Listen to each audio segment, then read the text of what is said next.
ओम श्री परमात्मने नमः। श्लोक 12।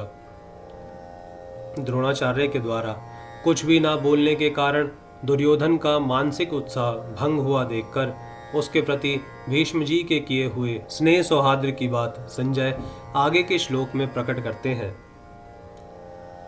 तस्य संजनयन् हर्षं कुरु वृद्धः पितामहः सिंहनादं विनोद्योच्चैः शंखं दद्मौ प्रतापवान्।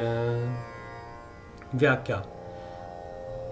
तस्य संजनयन् हर्षम, यद्यपि दुर्योधन के हृदय में हर्ष होना शंख ध्वनि का कार्य है और शंख ध्वनि कारण है, इसलिए यहाँ शंख ध्वनि का वर्णन पहले और हर्ष होने का वर्णन पीछे होना चाहिए था। अर्थात यहाँ शंख बजाते हुए दुर्योधन को हर्षित किया ऐसा कहा जाना चाहिए, परंतु यहाँ ऐसा न कहकर यही कहा है कि दुर्योधन को हर्षित करते हुए भीष्म जी ने शंख बजाया।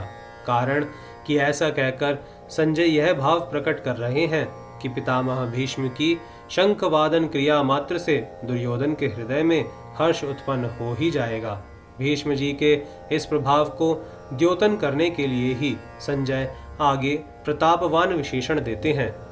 कुरुवृद्धः, यद्यपि कुरुवंशियों में आयु की दृष्टि से भीष्म जी से भी अधिक वृद्ध भालीक थे, जो कि भीष्म जी के पिता शांतनु के छोटे भाई थे। तथापि कुरुवंशियों में जितने बड़े बूढ़े थे उन सब में भीष्म जी धर्म और ईश्वर को विशेषता से जानने वाले थे।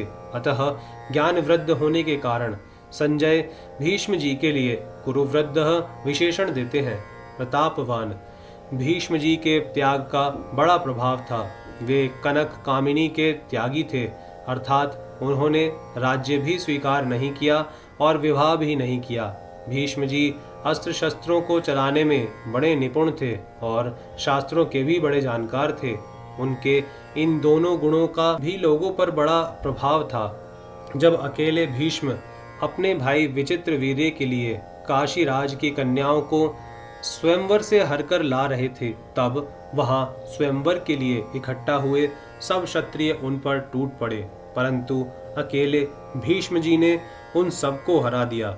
जिनसे भीष्म अस्त्र शस्त्र की विद्या पढ़े थे, उन गुरु परशुराम जी के सामने भी उन्होंने अपनी हार स्वीकार नहीं की। इस प्रकार शस्त्र के विषय में उनका क्षत्रियों पर बड़ा प्रभाव था। जब भीष्म शरशैया पर सोए थे, तब भगवान श्री कृष्ण ने धर्मराज से कहा कि आपको धर्म के विषय में कोई शंका हो तो भीष्म जी से पूछ लें, क्योंकि शास्त्र ज्ञान का सूर्य अस्ताचल को जा रहा है, अर्थात भीष्म जी इस लोक से जा रहे हैं। इस प्रकार शास्त्र के विषय में उनका दूसरों पर बड़ा प्रभाव था। पितामह, इस पद का आशय यह मालूम देता है कि दुर्योधन के द्वारा चालाकी से कही गई बातों का द्रोणाचार्य ने कोई उत्तर नहीं दिया। उन्होंने यही समझा कि दुर्योधन चालाकी से मेरे को ठगना चाहता है, इसलिए वे चुप ही रहे। परंतु पितामह दादा होने के नाते भीष्म जी को दुर्योधन की चालाकी में उसका बचपन दिखता है। अतः पितामह भीष्म द्रोणाचार्य के समान चुप न रहकर वात्सल्य भाव के कारण दुर्योधन को हर्षित करते हुए शंख बजाते हैं। सिंहनादम विनोद्यश्चै शंखम दद्मौ, जैसे सिंह के गर्जना करने पर हाथी आदि बड़े बड़े पशु भी भयभीत हो जाते हैं, ऐसे ही गर्जना करने मात्र से सभी भयभीत हो जाएं और दुर्योधन प्रसन्न हो जाए। इसी भाव से भीष्म जी ने सिंह के समान गरज कर जोर से शंख बजाया। जय श्री कृष्ण।